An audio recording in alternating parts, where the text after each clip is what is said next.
Movie के start में हम कायरो नाम की एक लड़की को देखते हैं जो कि एक सुनसान से घर में रहती थी क्योंकि उसके पेरेंट्स काम के सिलसिले में दूसरे देश में रहते थे और राइटिंग उसकी हॉबी बन गई थी। इसके बाद कायरो जंगलों से होते हुए एक क्लास में पहुंचती है जहां हम जोनाथन नाम के एक मिडिल एज आदमी को देखते हैं जो एक सक्सेसफुल राइटर नहीं बन पाया, इसलिए वो एक टीचर बन गया। और अब जोनाथन कायरो के क्लास में आने पर उसे सिलेबस में दी हुई कुछ बुक्स पढ़ने के लिए कहता है, लेकिन कायरो उन सभी बुक्स को पहले ही पढ़ चुकी थी।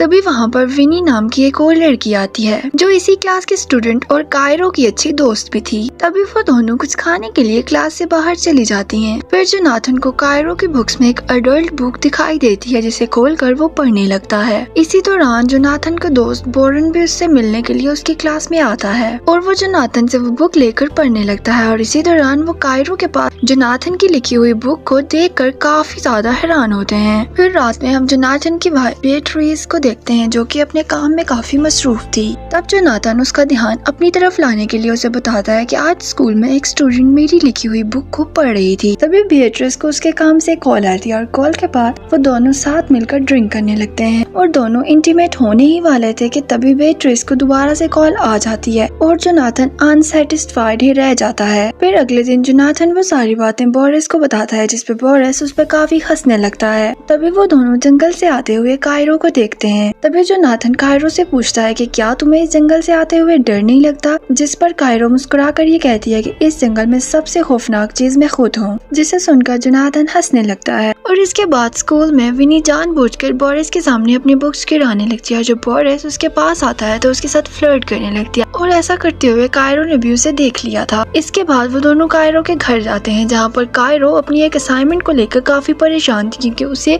उस असाइनमेंट में अपनी लाइफ की सबसे बड़ी अचीवमेंट को लिखना था। तभी विनी उसे कहती है कि तुम अपने टीचर के साथ अफेयर कर लो और उसके बारे में कुछ लिख देना, जिस पर कायरो उसे कहती है जोनाथन तुम मुझसे 20 साल बड़ा है, जिस पर विनी उसे समझाती है कि ये सब तो अब नॉर्मल है। और साथ ही वो जोनाथन के बारे में बताने लगती है कि कैसे वो क्लास में कायरो को देखता है, जिसे सुनकर कायरो का अब जोनाथन में इंटरेस्ट थोड़ा बढ़ जाता है। फिर अगले दिन हम कायरो को देखते हैं जो कि जोनाथन को अब काफी घूर घूर कर देख रही थी, जिस पर जोनाथन के पास आकर कहता है कि क्लास के बाद मुझसे अकेले में मिलना। और फिर क्लास के बाद जोनाथन एक डांस स्टेप ट्राई करने लगता है जिसे कायरो भी देख जाती है और वो पर हंसने लगती है। और अब जोनाथन कायरो के लिखे एक चैप्टर से इतना ज्यादा इम्प्रेस था कि वो कायरो को बताता है कि मैंने वो चैप्टर पूरा याद कर लिया है, जिसे सुनकर कायरो काफी खुश हो जाती है। जोनाथन चाहता था कि कायरो उसके फेवरेट राइटर की तरह एक शॉर्ट स्टोरी लिखे और साथ ही वो कायरो को बताता है कि अगर वो ऐसा कर देगी तो वो उसे एग्जाम में फुल मार्क्स देगा। तब इसके लिए कायरो फौरन मान जाती है। वो जोनाथन को बताती है कि मैंने भी आपकी सारी बुक्स पढ़ी और मुझे भी आपके काफी सारे चैप्टर्स याद हैं। और अब जोनाथन का कायरो में इंटरेस्ट देखकर उसकी वाइफ को थोड़ी जलन होने लगती है। इसके बाद हम वीकेंड का सीन देखते हैं जहाँ पर कायरो उसी जगह जाती है जहाँ उसे जोनाथन ने इन्वाइट किया था,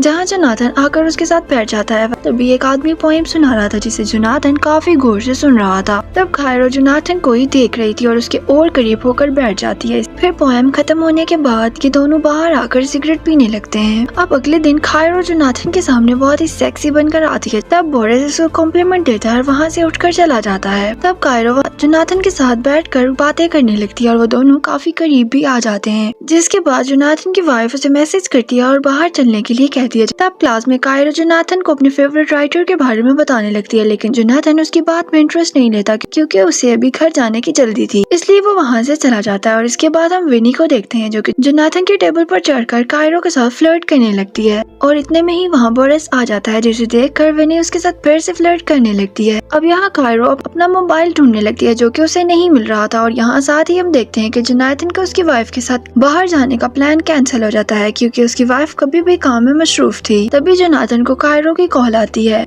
दरअसल जोनाथन गलती से कायरो को मोबाइल अपने बैग में लेकर आ गया था और अब चूंकि जोनाथन का अपनी वाइफ के साथ प्लान भी कैंसिल हो चुका था, इसलिए वो फौरन ही कायरो को फोन लौटाने के लिए उसके घर चला जाता है। और वो कायरो के घर जब पहुंचता है तो बारिश शुरू हो जाती है। तब कायरो एक सेक्सी ड्रेस पहनकर जोनाथन की तरफ आती है, जो देखकर वो भी कायरो से काफी अट्रैक्ट होता है और फिर वो दोनों एक दूसरे को किस करने लगते हैं। इसके बाद जोनाथन वापस अपने घर आ जाता है। तभी उससे कायरो की तरफ से एक मेल आती है और इस पर उसकी वाइफ ये कहती है कि तुम्हारे यहाँ बैठने से मैं काम पर फोकस नहीं कर पा रही, जिसकी वजह से जोनाथन वहाँ से उठकर स्टोर रूम में चला जाता है। और यहाँ जोनाथन ने कायरो की भेजी हुई स्टोरी को प्रिंट किया जो एक अडल्ट स्टोरी थी जिसमें जोनाथन और कायरो के जैसे ही एक स्टूडेंट और टीचर की स्टोरी लिखी गई थी, जो पढ़ते हुए जोनाथन एक्साइटेड हो जाता है। अगले दिन क्लास में हम देखते हैं कि जोनाथन कायरो को वैसे नहीं बुलाता जैसे वो उसे बुलाया करता था। तब कायरो के पूछने पर वो बताता है कि उसे कायरो की लिखी हुई स्टोरी बिल्कुल भी पसंद नहीं आई। तब कायरो उसे ये कहने लगती है कि ये हमारे बारे में है, जिस पर जोनाथन उसे कहता है कि हमारे दरमियान ऐसा कुछ भी नहीं है और हम बस एक टीचर और स्टूडेंट है और इससे ज्यादा कुछ भी नहीं। तब ये सुनकर कायरो का दिल काफी टूट जाता है और वो बहुत ज्यादा गुस्सा हो जाती है,